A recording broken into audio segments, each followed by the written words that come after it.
계속해서 말씀으로 교회 스피릿 10번째 우리가 묵상하고 있습니다. 네, 10번째까지 묵상하는 가운데 어떤 내용들이었는지 또 부제로 한번 정리를 해보면, 첫째, 교회의 주인이 말씀이신 주 예수 그리스도다. 또 교회의 신자는 말씀으로 역사하시는 성령으로 태어난 신자들이다. 존재들이다. 또 셋째로, 성령으로 태어난 신자는 말씀을 통해 교회적 존재로서 성경적 성도로 자란다. 넷째로, 성경적 성도는 하나님 나라 공동체로서 말씀, 교제, 성례, 기도에 힘쓰는 성경적 교회로 산다. 성경적 교회는 또 성경적 목회자와 교회를 돕는 사역을 한다. 성경적 교회는 교회 연합 사역을 한다. 또 제자 사역을 한다. 말씀 사역을 한다. 일꾼 사역을 한다. 입니다. 네, 그렇죠. 예배 사역을 한다. 10번째 스피릿, 말씀으로 힘을 얻어 서로 사랑하며 은사대로 일하는 교회. 네, 드디어 8번째 시간으로 계속해서 사랑의 원리로 모든 사람을 대하는 성경적 일꾼을 살펴보도록 하겠습니다. 신자들은 예배자로 부르심을 받았습니다. 그런 예배자에게 3가지 예배, 양육, 선교 사명을 가지고 있죠. 예배자는 3가지 사명을 잘 감당해야 됩니다. 그런데 로마서 12장에서 바울은 예배자가 또한 은사로 열심히 일하는 성경적 일꾼인 것을 이야기합니다. 이제 성경적 일꾼인 예배자는 믿음의 분량대로 은사가 있다는 것을 믿고 열심히 은사를 사용하면 됩니다. 특별히 성경적 일꾼인 예배자는 은사로 일할 때 사랑의 원리로 일을 해야 합니다. 사랑의 원리로 일할 때는 믿는 형제들을 먼저 사랑해야 되겠죠. 또 사랑의 원리로 일할 때 가족처럼 또 존경하는 마음으로 부지런히 주를 섬기듯이 믿는 바 형제를 섬겨야 할 것입니다. 사랑해야 할 것입니다. 그럼 박해하는 자들 만났을 때는 어떻게 해야 될까 했을 때, 그때도 역시 사랑이란 원리로 대해야 된다. 저주하기보다는 축복해야 한다. 박해자들을 그들과도 공감하면서 한다. 박해자들과도 합의하면서 조화롭게 살려고 해야 합니다. 스스로 겸손한 삶을 박해자들 앞에서 살려고 해야 합니다. 더 나아가서 성경적 일꾼들은 모든 사람들을 어떻게 또 사랑하며 살아가야 될까요? 악으로 복수하지 말고 선한 일을 도모해야 합니다. 할 수 있는 대로 모든 사람과 더불어 화목해야 합니다. 오늘은 드디어 19절입니다. 19절부터 21절 마지막 내용이네요. 이제 모든 사람들 가운데 원수가 있다면 어떻게 사랑의 원리로 대해야 될까? 이 원수에 대한 문제를 생각해 보도록 하겠습니다. 로마서 12장 19절 이렇게 말하고 있습니다. 내 사랑하는 자들아, 너희가 친히 원수를 갚지 말고 하나님의 진노하심에 맡기라. 기록되었을 때 원수 갚는 것이 내게 있으니 내가 갚으리라고 주께서 말씀하시니라.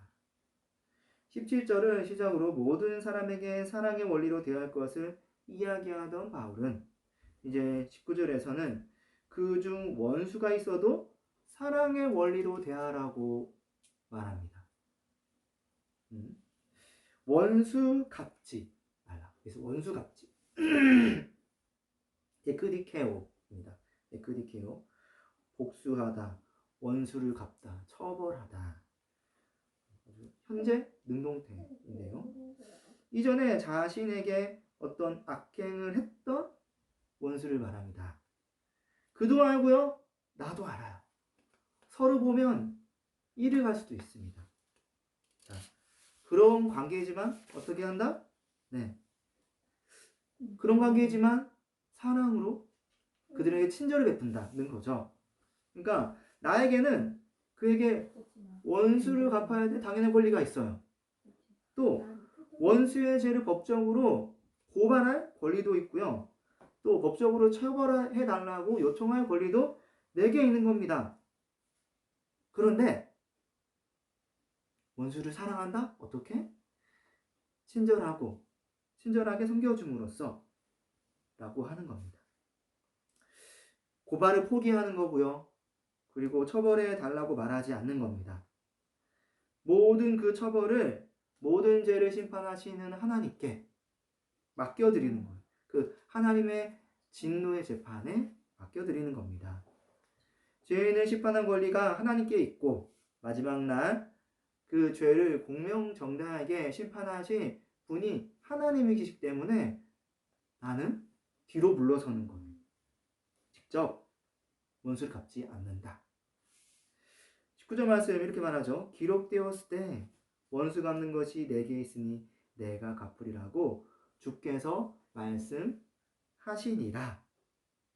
성경은 원수를 향한 복수를 절대 금지하고 있습니다.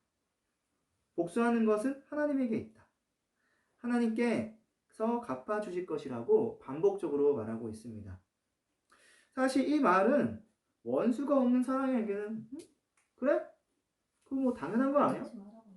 하나님께서 정의롭게 하실 건데 내가 뭐 하러 해? 이렇게 단순하게 생각할 수 있습니다. 하나님은 만물의 주이시고 그러한 권리가 있다. 하나님은 심판자이시고 모든 것을 결론 내실 분이니까 뭐 그렇게 생각하는 거죠. 그러나 실제로 원수가 있다면 어떨까요? 누구나 압니다. 원수가 있으면 원수를 갖고 싶다는 욕망으로 불타오르게 됩니다. 억울해서 밤에 잠도 안 와요. 자꾸 생각나고요. 화가 나서 분도 안 풀립니다. 부당한 일을 당했는데 어떻게 웃으면서 이렇게 살 수 있습니까? 주변에서 그렇게 억울한 일 당했는데 웃고 살면은 저 사람이 괜찮나? 라고 말할지도 모릅니다. 원수 갚는 것은 누구나 당연하다고 생각하는 일이니까요. 세상 누가 자신에게 피해 입힌 자를 사랑합니까?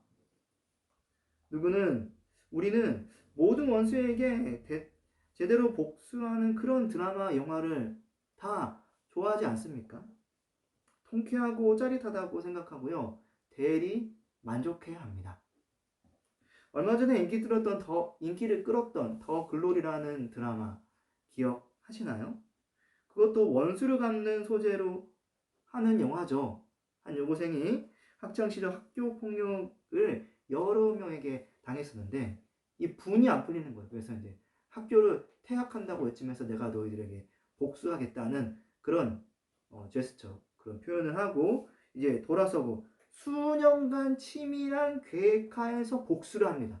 한 명, 한 명. 그런데 자기는 거의 피해를 입지를 않아요. 뭐 아예 피해가 없었던 건 아니에요. 그런데 이제 결론적으로는 이제 그렇게 된 거죠. 복수는 하고 자기는 큰 피해가 가지 않고 그것을 보면서 사람들은 이제 카타르시스를 느끼면서 통쾌합니다. 예전에 또 SBS에서 인기리에 방영되었던 드라마가 있죠. 네, 펜트하우스. 많은 사람들이 열광했고요. 그게 1편뿐만 아니라 2편, 3편도 나왔습니다. 엄청 인기를 끌었죠. 그 복수극입니다. 그것도. 원수를 갚는 거예요. 원수 갚는 거. 그러므로 다른 사람들이 보니까 겉으로는 원수에 대한 심판을 이렇게 하나님께 맡긴다고는 해요. 그런데 실제로 속으로부터 끓어오르는 그 분노가 잘 사겨지지 않습니다. 정말 누구나 원수를 갚고 싶어 해요. 그럼 왜 성경은 성경적 일꾼들에게 원수 갚는 것을 하나님에게 맡기라고 하는 걸까요? 왜? 그것은 바로 자격에 있습니다. 신자가 자신의 죄를 하나님께 법적으로 용서받은 죄인인데 나는 용서받았는데 다른 사람에게 대해서는 너 왜 그러냐? 라고 하는 자격의 문제입니다.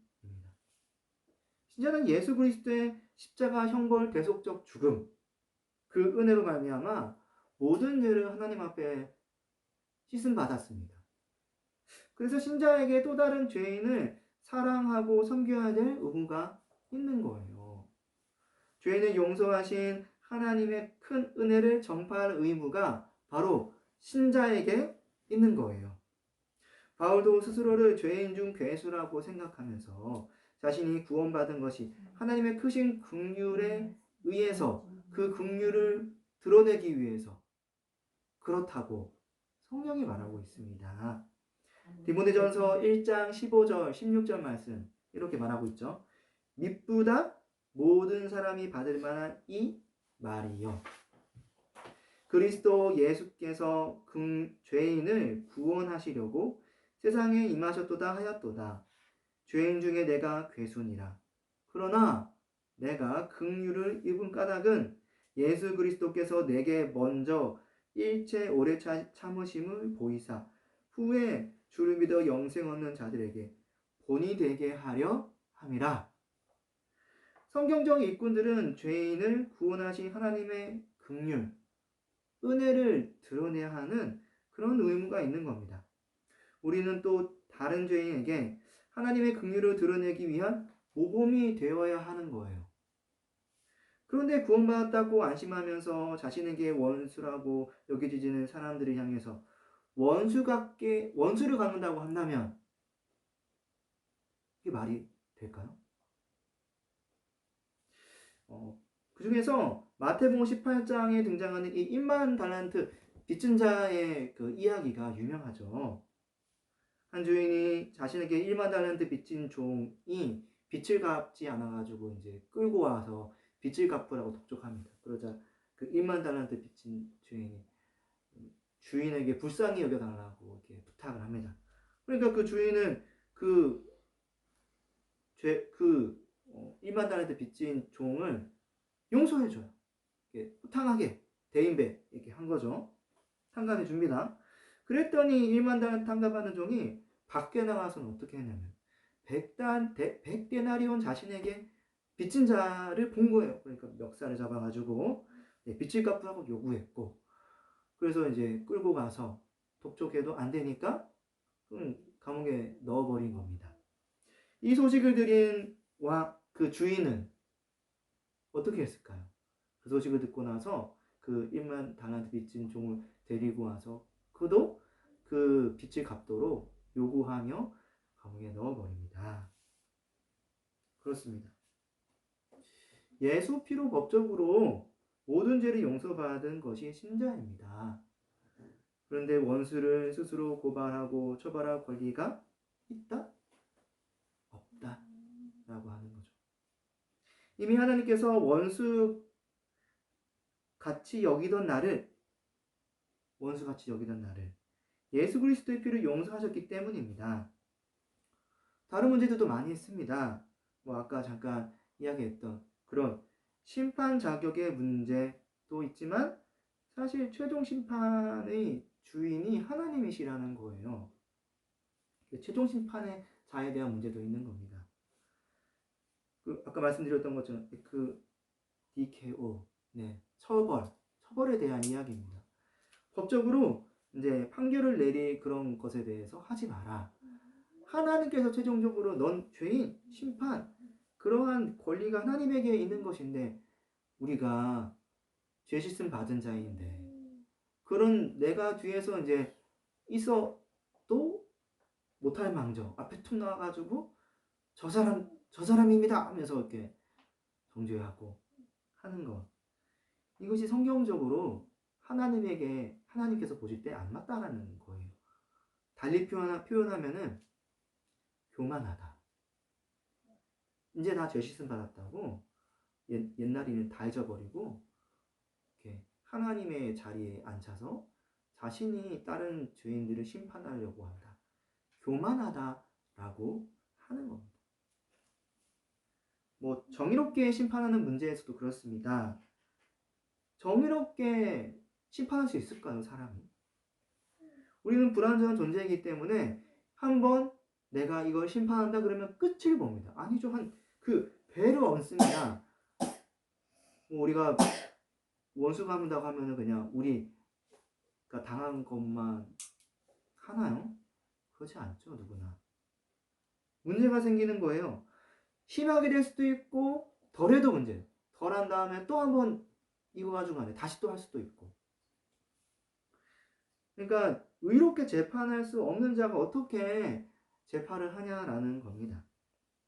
또 모든 생명의 주인은 누구십니까? 하나님이시잖아요. 그런데 나도 피조물인데 또 다른 피조물에 대해서 생명의 주인 되신 하나님이 있는데 내가 이렇게 갖다 붙다 한다라고 하는 것도 마찬가지인 거죠. 또 원수가 회심할 수도 있잖아요. 하나님께서 그에게 허락하신 시간이 있어요. 시간. 가인도 하나님께서 범죄하고 나서 바로 이렇게 목숨을 빼앗지 않았습니다. 숨을 붙이며 살아갔습니다. 효도 주셨고.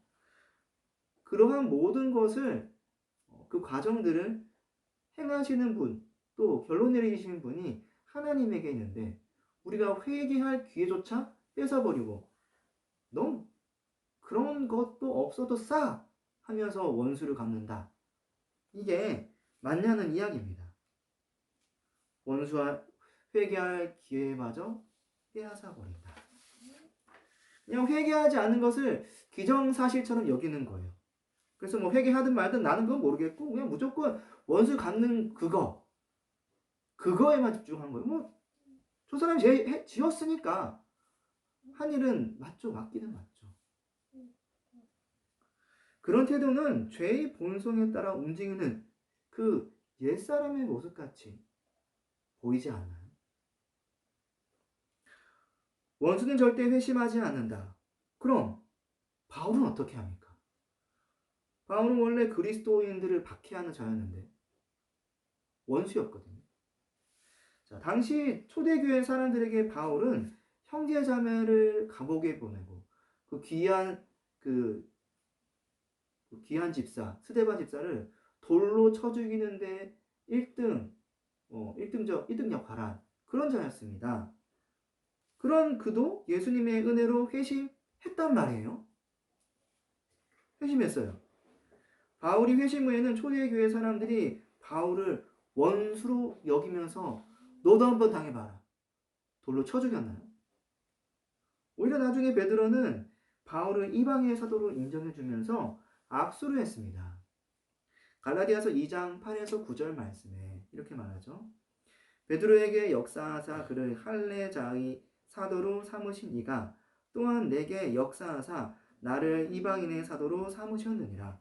또 기둥같이 여기는 야고보와 게바와 요한도 내게 주신 은혜를 알므로 나와 바나바에게 친교의 악수를 하였으니 우리는 이방인에게로 그들은 할례자에게로 가게 하려 함이라. 그리스도인에게 원수였던 바울. 아니 뭐 그 필요 없어.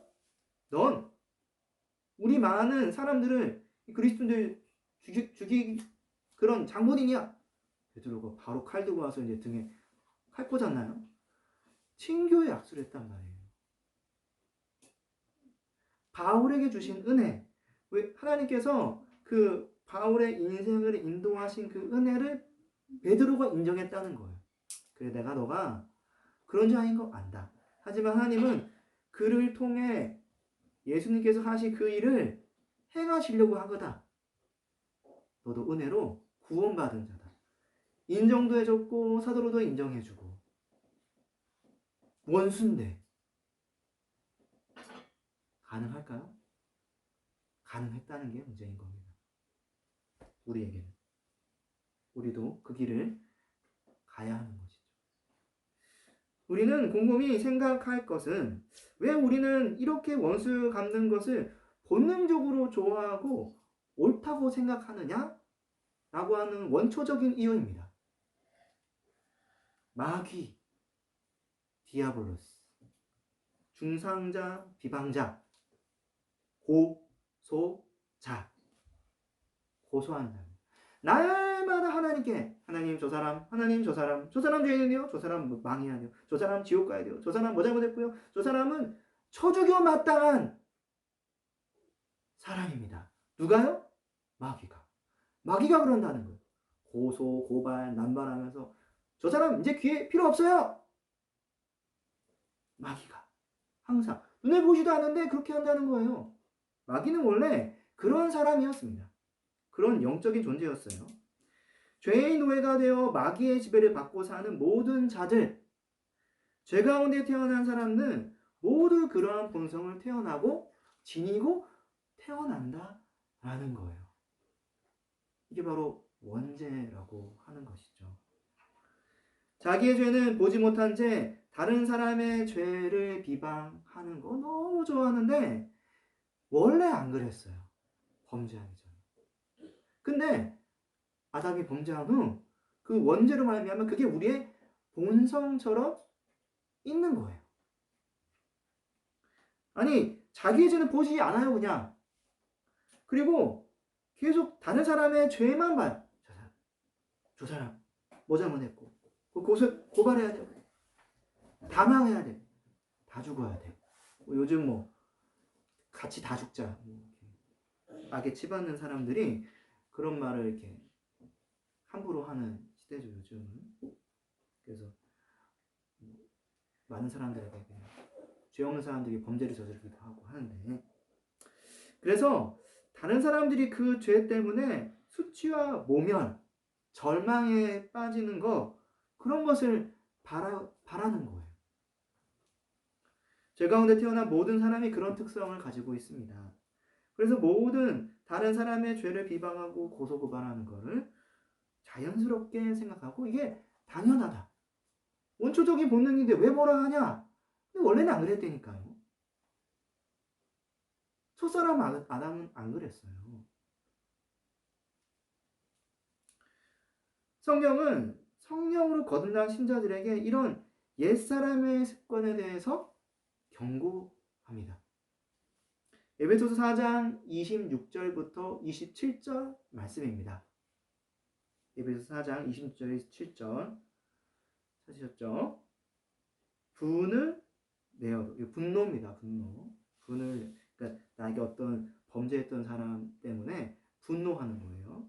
분을 내어도 죄를 짓지 말며 해가 지도록 분을 품지 말고 마귀에게 틈을 주지 말라는 거예요.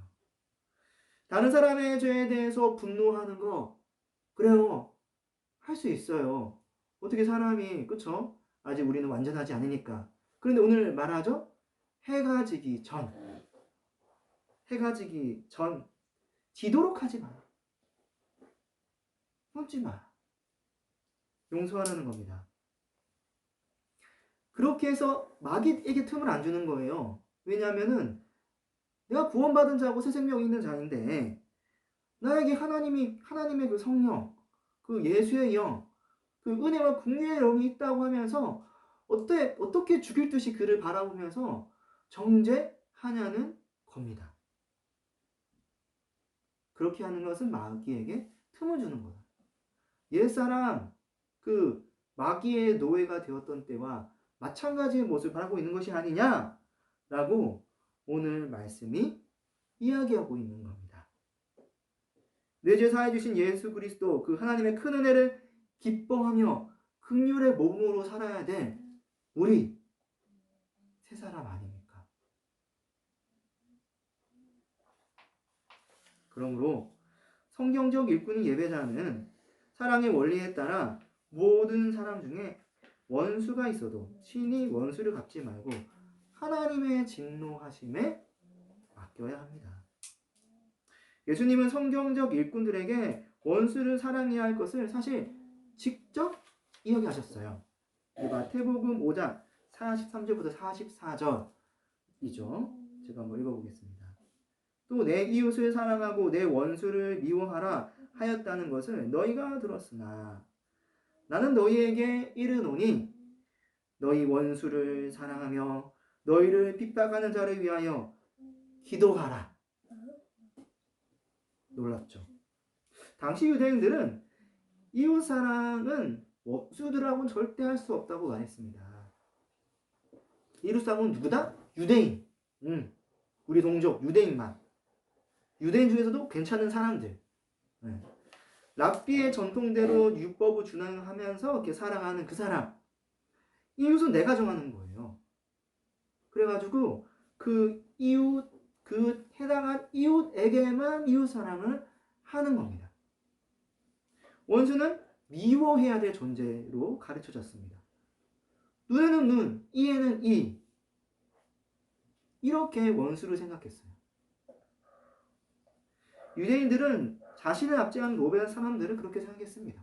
네, 싫어하면서 그들에 대해서 원수 갚을 걸 생각하면서 체제를 이렇게 뒤바꿔버리는 그런 일도 한번 생각해보고, 그래서 실제로 열심당, 젤롯당이죠. 열심당이라고 하는 당이 그 유대인들 가운데서 활동을 했었습니다.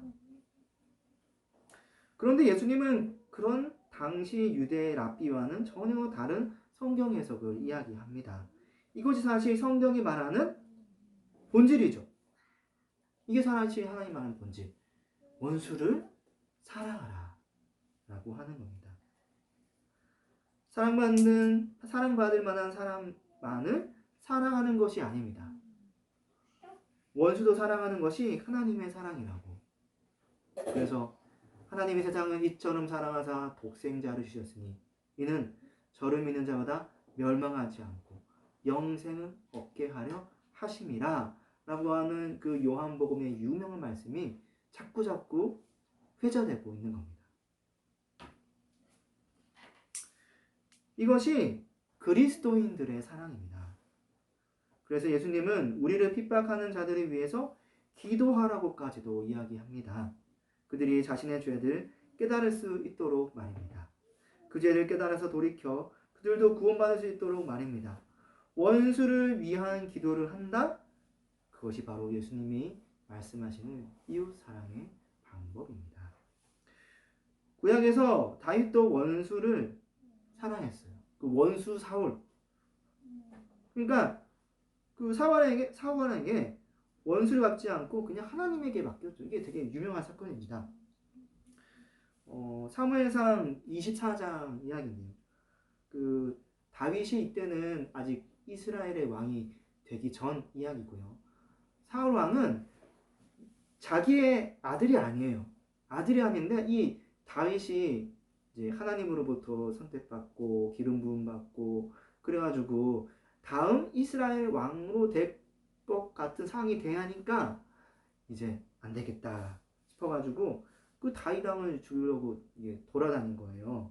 그러다 못 찾고 했는데 어느 날 다윗이 그 어느 지역에 숨어 있다는 것을 알게 되고 3,000명의 군사를 거느리고 이제 갑니다. 못 찾았어요. 그러다 이제 화장실이 급해가지고 한 동굴에 들어가서 이를 보게 돼요. 화장실이 급해서. 그때 당시 화장실이 없으니까 동굴에 들어갔던 거죠. 근데 그때 그 동굴 깊숙이 바로 다윗과 그와 함께하는 사람들이 있었던 거예요. 원수는 바로 앞에 있어요. 이제 이게 큰 일을 보고 있어가지고 이게 무방비 상태인 거예요.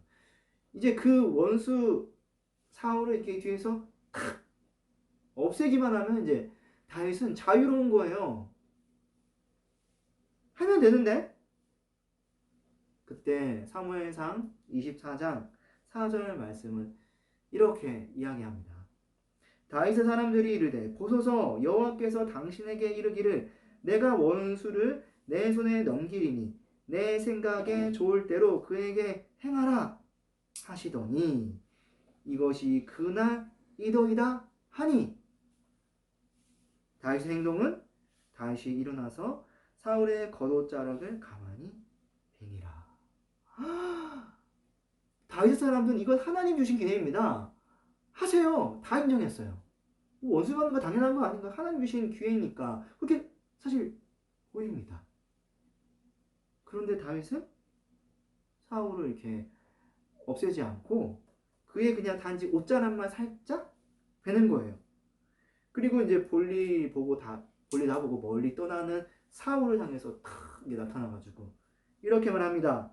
사무엘상 24장 11절 말씀에 내 아버지여 보소서 내 손에 있는 왕의 옷자락을 보소서 내가 왕을 죽이지 아니하고 겉옷자락만 베었은즉 내 손에 악이나 죄가가 없는 줄을 오늘 아실지니이다. 왕은 내 생명을 찾아 해하려 하시나 나는 왕에게 범죄한 일이 없나이다. 다윗이 왜 이랬을까요? 그는 오늘 말씀처럼 원수 갚는 것을 하나님에게 두었기 때문입니다. 다윗을 죽이려고 하는 그 사울 왕, 하지만 그를 고소하고 고발하여서 재판을 하실 분은 하나님이시라는 거예요. 하나님의 은혜를 입은 자신이 다른 죄인을 원수를 재판하는 것은 옳지 않다라고 생각했던 겁니다. 자신은 하나님의 은혜를 전해야 했고 그 하나님의 큰 뜻을 이루어야 할 이스라엘의 다음 왕이었던 겁니다. 그러니까 할 수 없었던 거예요. 그러므로 성경적 일꾼인 예배자는 사랑의 원리에 따라 모든 사람 중에 원수가 있어도 친히 원수를 갚지 말고 하나님의 진노하심에 맡겨야 합니다. 어떤 원수가 있습니까?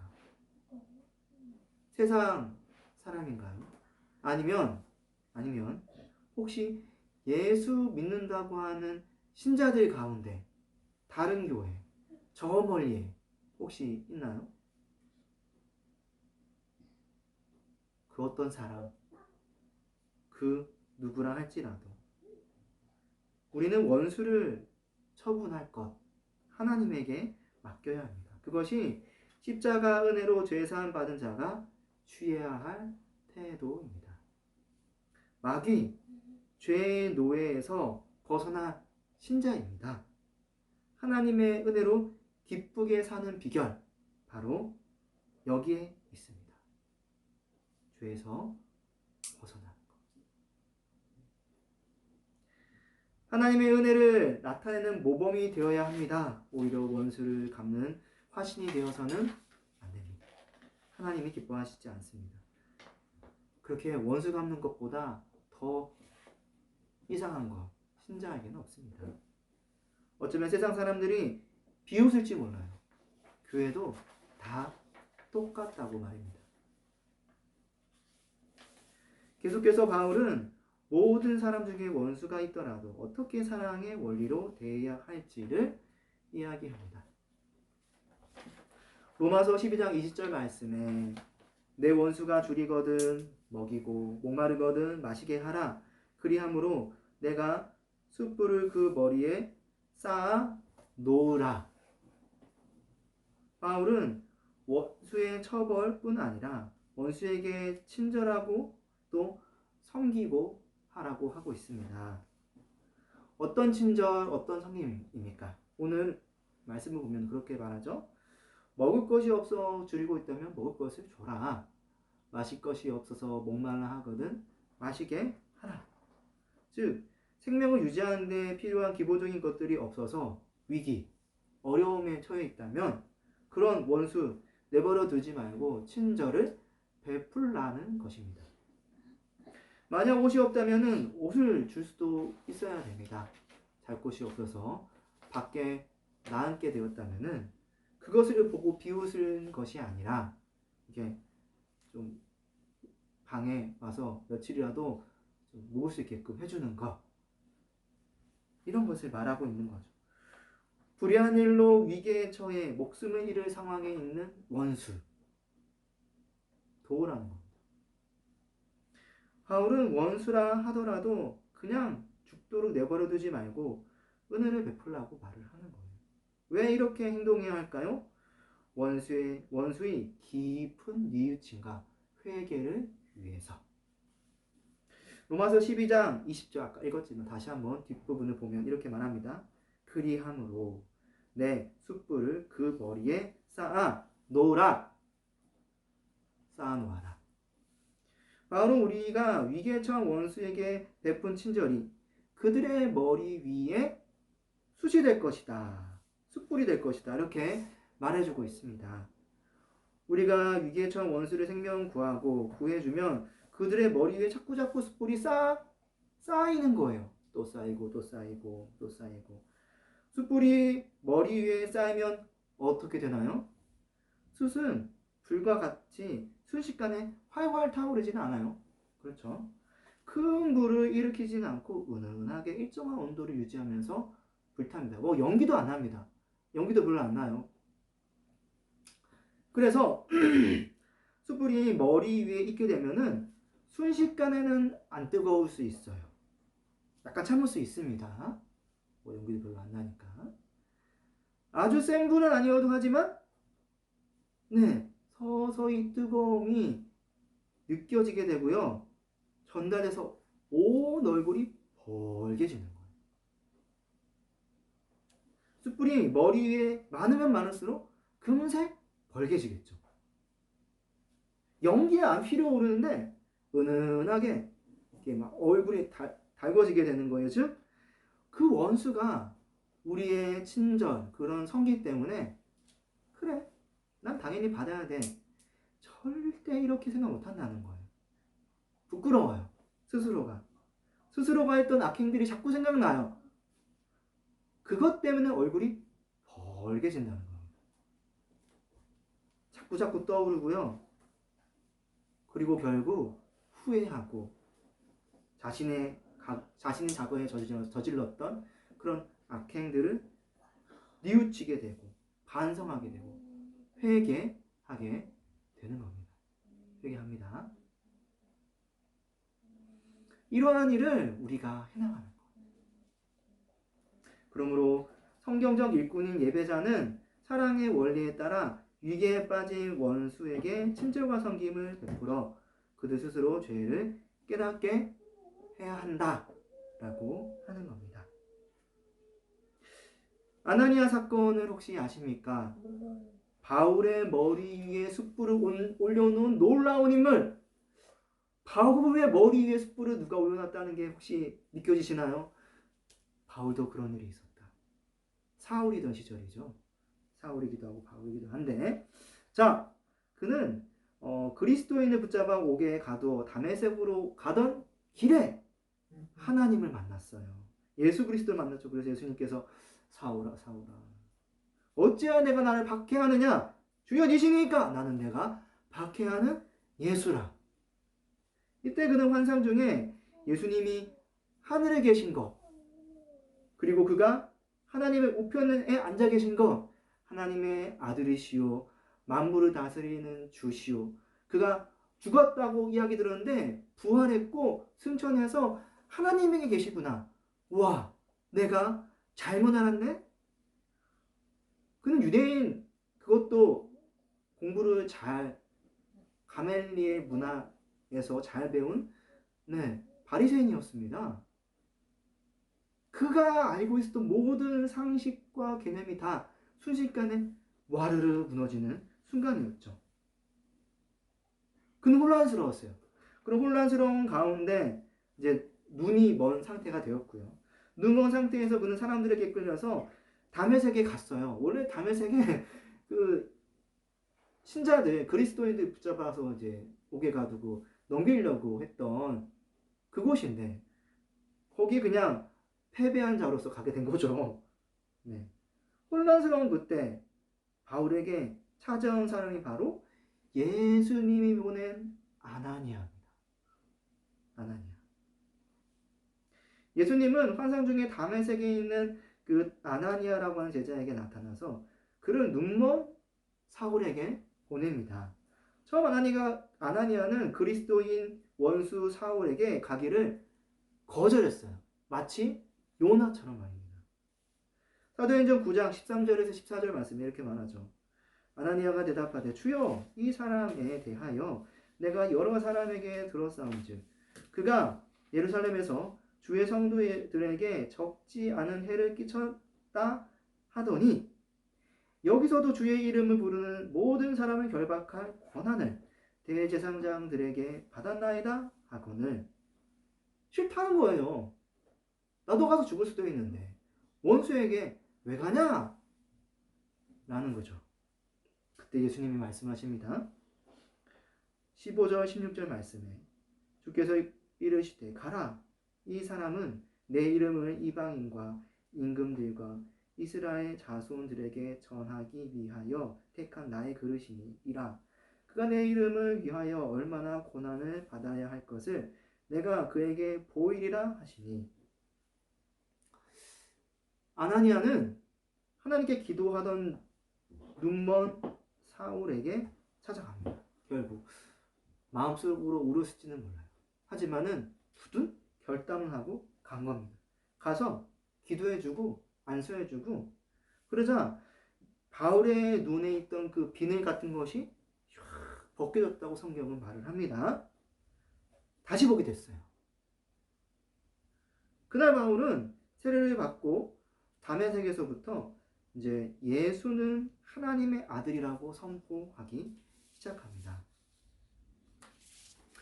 바울이 아나니아가 찾아왔을 때, 그리고 그가 원수처럼 여기던 그 그리스도인이 자기에게 안수를 할 때 뭐라 생각했을까요? 그래, 내가 한 이 정도 되지? 저는 그렇게 절대 생각하지 못할 겁니다. 거절했을걸요? 아니요, 난 아닙니다. 난 방금 얼마 전에 니고데모를 죽이는데 1등 공신 했다니까요. 예루살렘에서 사람들 다 잡아가고, 다메섹에도 이제 사람들 잡으려고 공문 딱 들고 딱 기다려 하고 갔습니다. 원수 갚으려고. 그렇게 유대인들이 원수죠, 그리스도인들. 그런데 그냥 아무 감정도 없이 떨떠름하게? 아니요. 그는 그 하나님의 은혜 앞에 절망했을 거예요. 그리고 그 절망 가운데에서 소망을 품고, 내가 이러면 안 되겠구나. 이거는 하나님의 구원이다. 깊이 그 죄의 절망 가운데에서 회개하고 자신의 삶을 뉘우치고, 그리고 더군다나 확실하게 자기의 눈도 하나님이 떠주게 해주셨잖아요. 이제는 목숨 바쳐 살았다는 거죠. 바로 그 다메섹에서부터 예수는 하나님의 아들이라고 선포했던 그 부분, 그것을 보았을 때 얼마나 확고하게 주를 전했는지, 또 얼마나 확고하게 회개를 했는지 알 수 있는 대목입니다. 아나니아가 베푼 그 친절과 섬김 덕분입니다. 뭐 이런 일이 뭐 신약에게만 있었나요? 아니죠. 아까도 잠깐 얘기했던 그 요나도 철천지 원수, 그 부기사를 천체지 원수, 그 아수르의 도시, 그 니누에, 그 성읍 도시 아닙니까? 그런데 거기에 가서 복음을 전한다? 그들을 구원하기 위해서? 안 되는 거예요. 그 도망쳤는데 하나님이 너 딱대 하고 이제 잘못 한 걸 이제 무릎 꿇혀가지고 물고기 뱃속에 넣어서 다시 이제 마음을 돌이켜서 니누에 가게 했던 거죠. 복음 전하니까 어떻게 됩니까? 다 잘못했다고 이제 된 거예요. 니누의 사람들이. 그 니누의 사람들이 아이고 저 사람 좋은 일 했네 이렇게만 생각했을까요? 아니에요. 저 사람 불기스한 사람들인데 저 사람이 우리 왜 이렇게 복음 선포해서 우리가 이렇게 구원받았다고, 아이고야 우리가 잘못했네 했죠. 어떻게 안 합니까? 뭐 사울도 마찬가지예요. 아까 잠깐 이야기했던 사울도 그 다윗에게 이런 이야기 들었을 때, 이런 나쁜 다윗 내가 너를 가서 아니랬어요. 자, 아까 덜 읽었었던 그 사무엘상 24장 16에서 19절 제가 한번 읽어드리겠습니다. 16에서 19절. 다윗이 사울에게 이같이 말하기를 마치매 사울이 이르되 내 아들 다윗아 이것이 내 목소리냐 하고 소리 높여 울며 다윗에게 이르되 나는 너를 학대하되 너는 나를 선대하니 너는 나보다 의롭다. 내가 나를 선대한 것을 오늘 나타냈나니 여호와께서 나를 내 손에 넘기셨으나 내가 나를 죽이지 아니하였도다. 사람이 그 원수를 만나면 그를 평안히 가게 하겠느냐? 내가 오늘 내게 행한 일로 말미암아 여호와께서 내게 선으로 갚으시기 원하노라. 사울이 부끄러웠던 거예요. 물론 사울은 그가 그 후에도 이제 마음이 또 엎치락뒤치락 해가지고 원수 다윗 또 했다가 이게 마음 돌이키고 하긴 했지만 그런 상황 가운데에서 사울은 자기가 잘못하고 있는 것을 알고 있었습니다. 그러므로 성경적 일꾼인 예배자는 사랑의 원리에 따라 위기에 빠진 원수에게 친절과 섬김을 베풀어 그들 스스로 죄를 깨닫게 해야 합니다. 세상에는 분명 마음의 화인 맞은 자들, 악한 자들이 있죠. 왜 없겠습니까? 그런 원수 있습니다. 그러나 모든 사람, 모든 원수가 다 그렇다는 아니. 모두 자기 나름의 원리와 원칙이 있고 어떤 문제 때문에 나온 원수가 되었고 그런 거예요. 원수라도 후에 죄를 깨달아서 회개하고 관계가 회복될 수 있습니다. 우리의 친절과 섬김이 원수들이 죄를 깨닫게 하는데 큰 역할을 할 수 있습니다. 원수 관계가 하루아침에 정리될 수는 없겠죠. 하나님의 은혜로 그 기회를 얻는 가운데 친절과 섬기를 베풀어서 그들을 이끌어야 할 의무가 또한 우리에게 있는 것입니다. 그냥 영원히 멸망받을 원수, 악인이라고 처음부터 결정 내리고 우리가 심판 자리에 앉아가지고 마치 하나님이냐 나는 원래부터 의인이었던 사람인 것처럼 행동해서는 안 됩니다. 그리고 이렇게 원수에게 친절과 섬김을 베풀며 사는 것이 바로 성경적 일꾼인 예배자가 모든 사람들 앞에 악에게 지지 않고 선으로 악을 이기는 삶이다 라는 거예요. 12장 21절 말씀 같이 한번 읽어볼까요? 로마서 12장 21절 말씀 시작. 악에게 지지 말고 선으로 악을 이기라. 세상은 우리에게 악을 이기는 법, 강대강으로 싸우는 거라고 말합니다. 요즘 축구도 공격 축구가 대세죠. 그래서 수비는 승리할 수 없다. 오직 공격만이다. 축구에는 맞아요. 통합니다.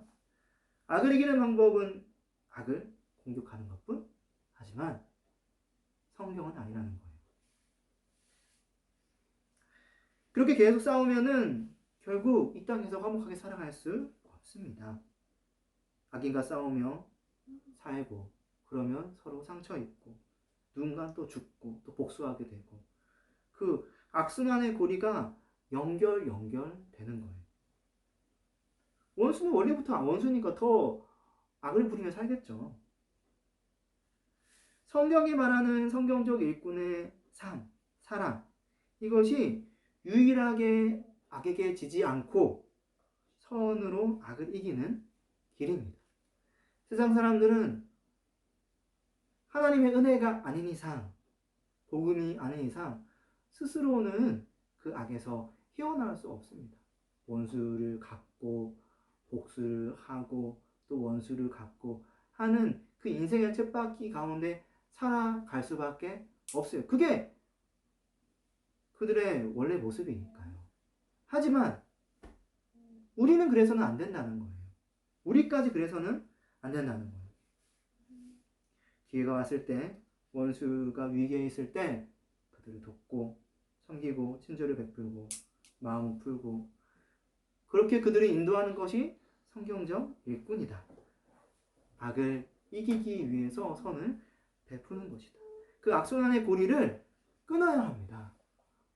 우리가 지난 시간 말했던 것처럼 아무리 세상이 악하다 하더라도 그들도 알아요. 화목, 화평이 인간의 기본적인 삶의 원리라고 하는 것을 말합니다. 하나님께서 그들에게 남겨두신 그 약간의 그 도덕적인 부분들도 있습니다. 그렇기 때문에 우리는 하나님을 위해서 이렇게 악에게 지지 말고 선으로 악을 이기는 일, 사랑으로 감당해야 될 것입니다. 제 말씀을 읽겠습니다. 성경적 일꾼인 예배자는 사랑의 원리에 따라 모든 사람 중에 원수가 있어도 친히 원수를 갚지 말고 하나님에게 그 하나님의 진노의 모든 심판을 맡겨야 합니다. 성경적 일꾼인 예배자는 사랑의 원리에 따라 위기에 빠진 원수에게 친절과 섬김을 베풀어 그들 스스로 죄를 깨닫게 해야 합니다. 이것이 바로 모든 사람 앞에서 악에게 지지 않고 선으로 악을 이기는 길입니다. 유일한 길, 사랑. 함께 기도하겠습니다. 기도할 때 주님, 우리의 본성이 죄를 짓기 쉽고 원수를 갚고 그 갚는 무한의 쳇바퀴 속에 살아가는 것을 좋아합니다. 하지만 하나님이 주신 은혜, 예수 십자가를 생각할 때 아버지 우리는 그러한 삶을 살 수 없습니다. 하나님 우리에게 예수 그리스도의 십자가 그 은혜를 깊이 생각하면서 은혜 받은 자로서 하나님의 은혜를 드러낼 수 있도록 인도하여 주시옵소서. 심판자의 자리에 서는 것이 아니라 그 심판을 모든 만물의 주 되신 하나님, 주 예수 그리스도에게 맡기고 우리는 구원받은 죄인의 자리에 설 수 있도록 도와 주시옵소서. 하나님, 오직 죄인들이 위기 상황에 있을 때, 정말 어려움에 처했을 때 그들에게 은혜를 베풀어서 그들도 구원의 길로 이룰 수 있도록 인도하는 자 될 수 있게 인도하여 주시옵소서. 모든 사람 앞에서 사랑을 드러내며 살 수 있도록 도와주세요. 이러한 기도 제목으로 함께 기도하겠습니다.